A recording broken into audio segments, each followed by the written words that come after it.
Hi, it's Jason Perico for Bianchi Honda, suggesting you start your new year with a new Honda. Start by leasing America's best-selling SUV, the 2016 Honda CR-V EX all-wheel drive with standard features including moonroof, heated seats, touchscreen display, and more for only $299 a month with no money down. Lease Erie's favorite, the 2016 CR-V EX all-wheel drive for an amazing $299 a month here at Bianchi Honda.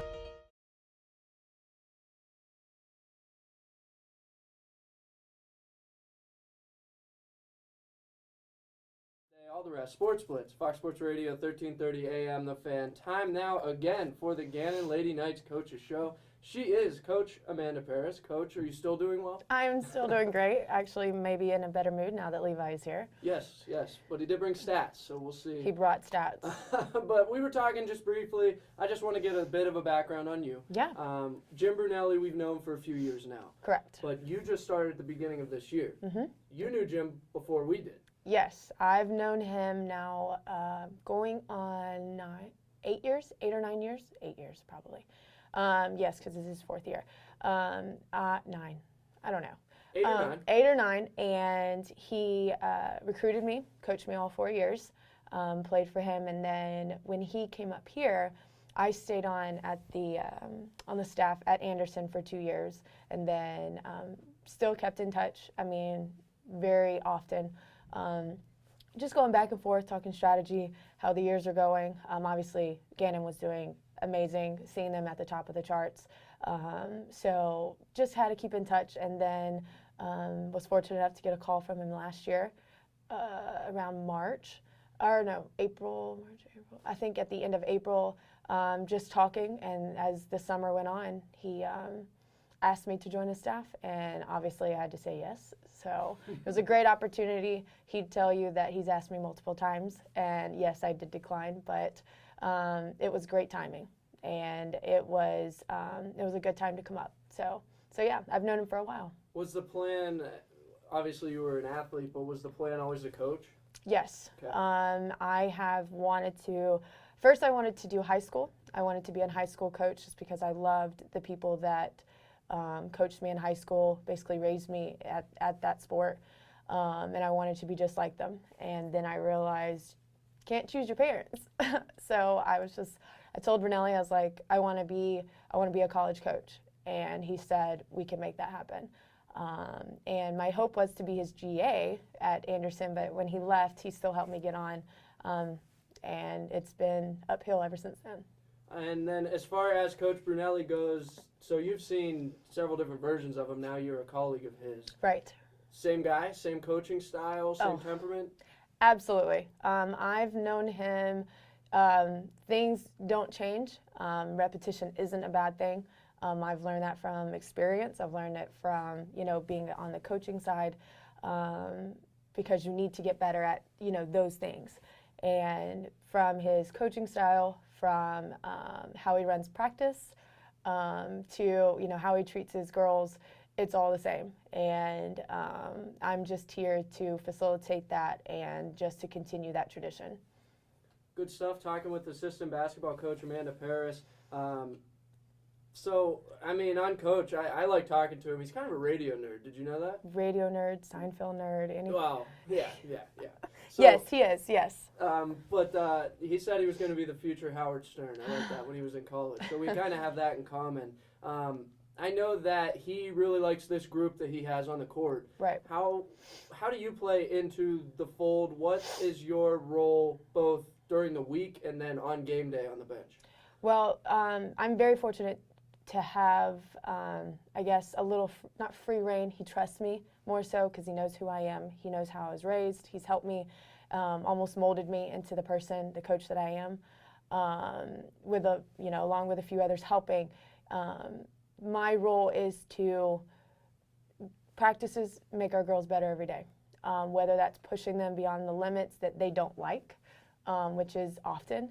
But being that person, being the only female, on the staff, a lot of times girls come to me with things that are maybe a little more personal.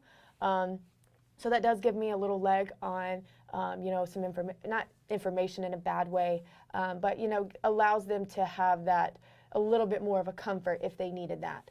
A game day, I'm there right beside him. John and I are both right there, and he has never not accepted criticism, suggestions, anything to help the team. He has always been open. As assistants, you can't expect him to accept them, but we're just here to give ideas and give him more thoughts to facilitate, and whether if they're good or bad, it's all risk, no matter what. And but both of us, John and I, he trusts both of us, and that's awesome that he's able to do that. And then just your interactions with the team you have this year. I've talked with him about all of them, and he's got high regards for all of his players and coaches. But that said, just your idea of this team, where you're at now. Obviously, the win-loss record isn't where you would have wanted it. Correct. Preseason. Yes. But that said, there's still work to be done. Yeah. We talk about it all the time. Our girls are very young. If fans see it, we see it. It's nothing new. And for us, it's just been, at this point, it's an uphill battle because we've hit our lowest, I believe. And we tell our girls all the time, it's always going to be a battle. It's always going to be, every night we play, we have a reputation to uphold. Gannon does. And people want to beat Gannon, regardless of the record. And our job is to just continue to push these girls to just become better every day, whether that's, whether or not they get a better shot, or, just somehow get them to see that, putting just a little more effort can get you here, or, getting in the gym, it can get you here. And I do believe that we are trying to do that, and these girls are learning, and they are buying in. It's a struggle, but with kids like this and having a record like this, it all takes faith. And that's what we keep hounding on them, just have faith, because what we do now is only going to help us in the next couple games or even next year. There seems to be this debate in the sports community where there's a cookie cutter method where there's a coach who, this is how he does things, he or she does things, and this doesn't change, the players do. But then there's also the school of thought that there's different buttons to push for each player. Correct. Where do you fall? It seems to me you probably act as a liaison between yes. At times. At times. I think what a lot of times what helps is, because Brunelli has both split John and I up, guards and posts. I do guards, John does posts. Oh, okay. It kind of helps, like during the games, he'll always say, hey, John, talk to Lanice, she needs to do this, this, and this. And then that becomes like that middle person. Nice. Because it's true, every player, happened to me, unfortunately, you tune your head coach out. And you don't want that. Sometimes it's embarrassing to say, but it happens. And as you grow, it doesn't happen. As you grow as a player, as you mature, you learn to take that in a different way. So for us, it helps because it comes from him sometimes, and it comes from us. So it does, to be that liaison, it does help. Coach will say it all the time, they'll tune me out at some point. It happens, and it happened earlier, now it doesn't happen now because of the buy-in. But Brunelli is, when we're all learning, these girls are, not every girl, they're girls, not every girl is easy to read. So you just got to learn to know who they are, what really pushes them to get better. Things you can say, sadly, things you can't say. And that's just the sport that we're in. And this year, we all have been very willing to adjust to that, rather than us stick to this and hound on our players to do it when times are changing, and sometimes you got to change with them. Just as an outsider, it seems that mentally the team is in a good place. Mm-hmm. They are working ahead, and then now that brings us to a perfect point to get into the Slippery Rock game from last Wednesday. Mm-hmm. By the way, we're talking with Amanda Paris. She is assistant coach for the Gannon Lady Knights. A win against Slippery Rock was really just what the doctor ordered, and it was done in really nice fashion, and it's not a bad team. 9-10. Well, I don't know what their record was last Wednesday. Now they're 9-11. Slippery Rock's been a pretty consistent program, so it was big to get a win. Whew, that was a very exciting win. When you look at the stats and you look at them and you think, wow, like we still had 21 turnovers. You look at their stats, they only had 10. When you look at them, it's like, wow, how did they win this?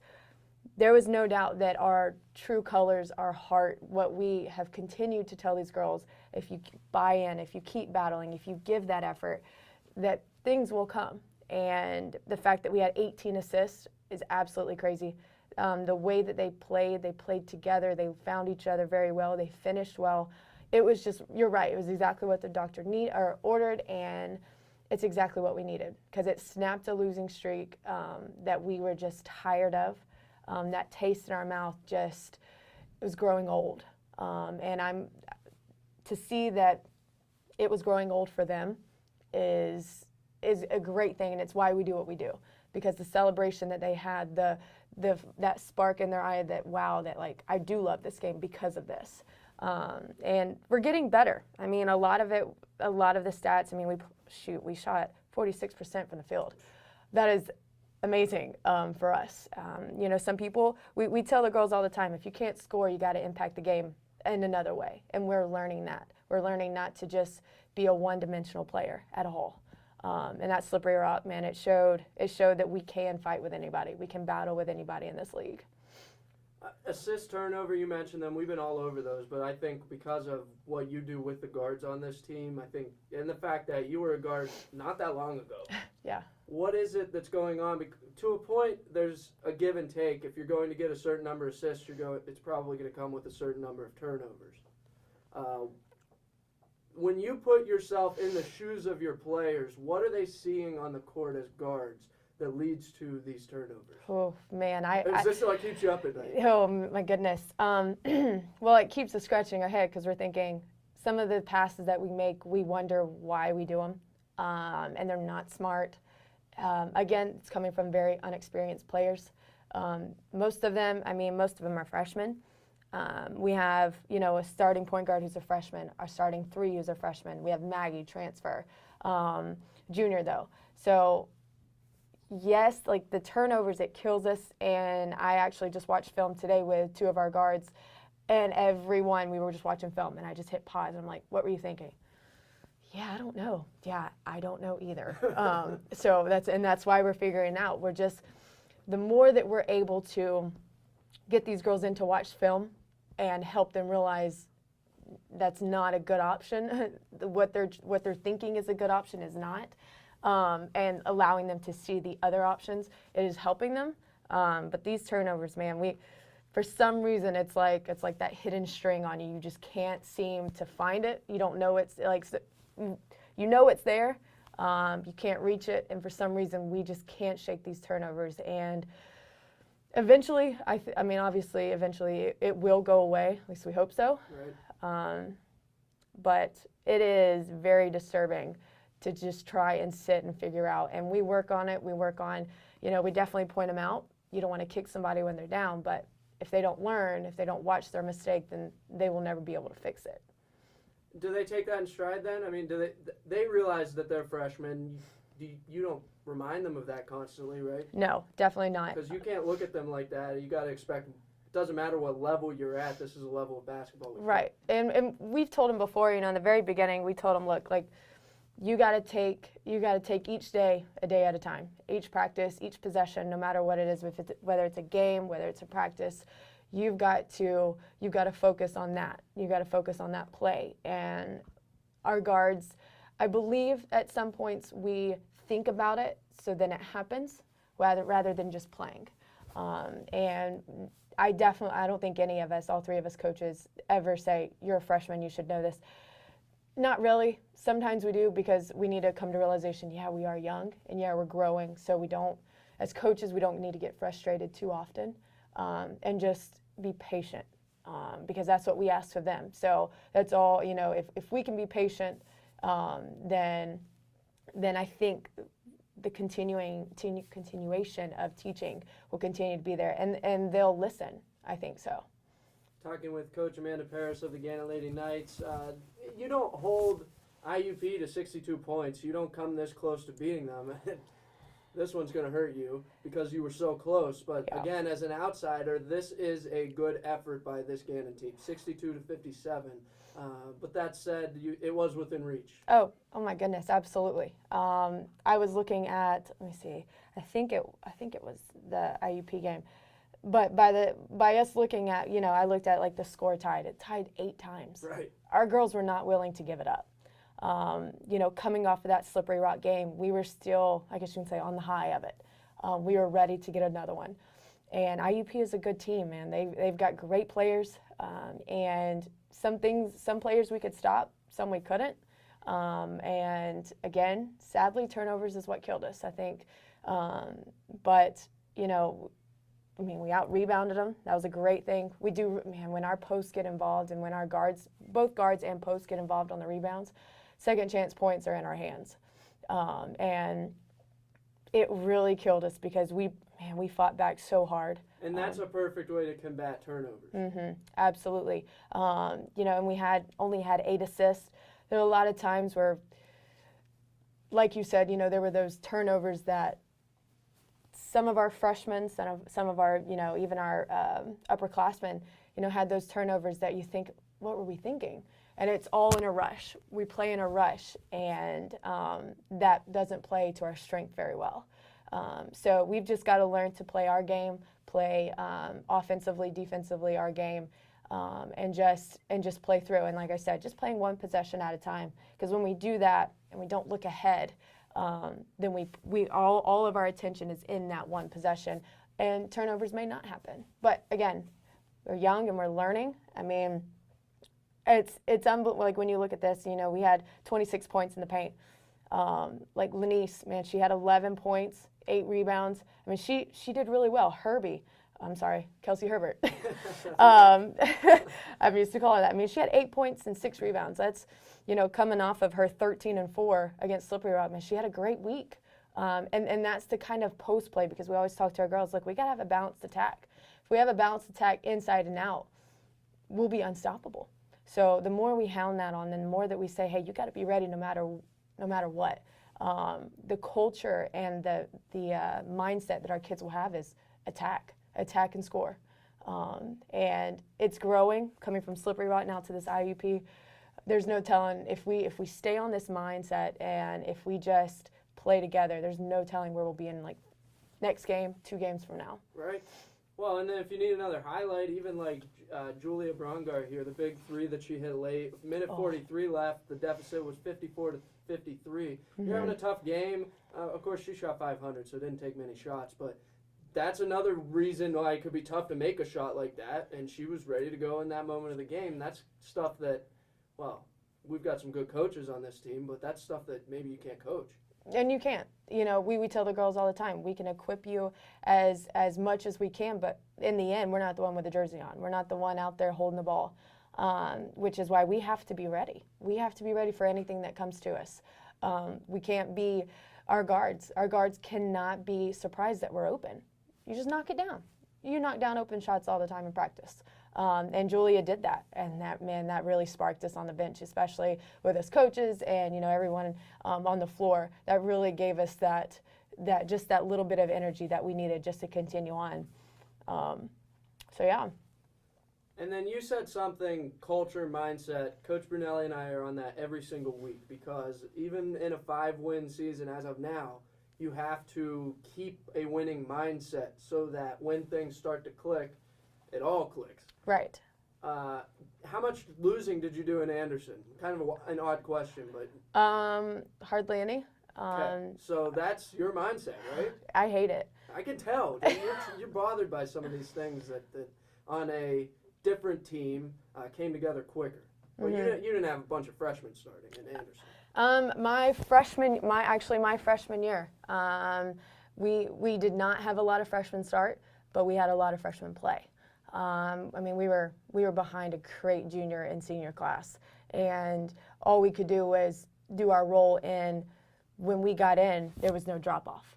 And that is what we're trying to build here. We're trying to build each player up, not the same, but play to their strengths so that when they do come in, hopefully being ready, there is no drop-off with the energy. There's no drop-off with, the plays we do, whether or not we know the plays or not. And we've made adjustments. And the kids that we play have done a good job, definitely done a good job. And, things that we've had to change is our subbing. We just got to do a little bit quicker. Some of our girls get a little bit more winded than others.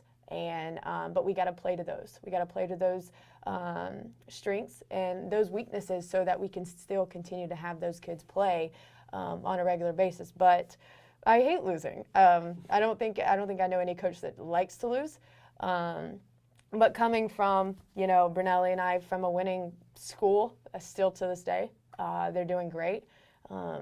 It's not something you want. Once, and I've told Brunelli this too. Once you get a taste of the tournament, the conference tournament, a championship ring. Once you get a hold of that, you want everyone to taste it around you because it's just exhilarating. Talking with Coach Amanda Paris. All right, so a couple more questions. You're off the hook. You got Pitt Johnstown coming to town, 7-14. This is a winnable game. It's a good team. You need to fix that before we continue. Yes. We got a microphone issue. We do this for Gannon. It will be on GannonSports.com. So it's imperative that we get all the audio so that we can put that onto the website. Yes. We're resetting here. 7-14. Pitt Johnstown comes to town. This is one. They come in with 3 straight losses. You guys come up. Do you think you'll still be on an emotional high after a win and playing IUP close? How did they take that? They might. At least we hope. Today we had a pretty good practice. Tomorrow I hope we have an even better practice. It's no fun. We tell the girls all the time, it's not fun to wake up early in the morning. And regardless, we have to adjust. It's what we're dealt with. And UPJ, we beat them by just a hair, basically, and we know that we shouldn't have been that close. We know that we should have done a lot of things better. We should have, turnovers. I know people weren't ready to shoot. People were unwilling to shoot, and some people just didn't come ready to play.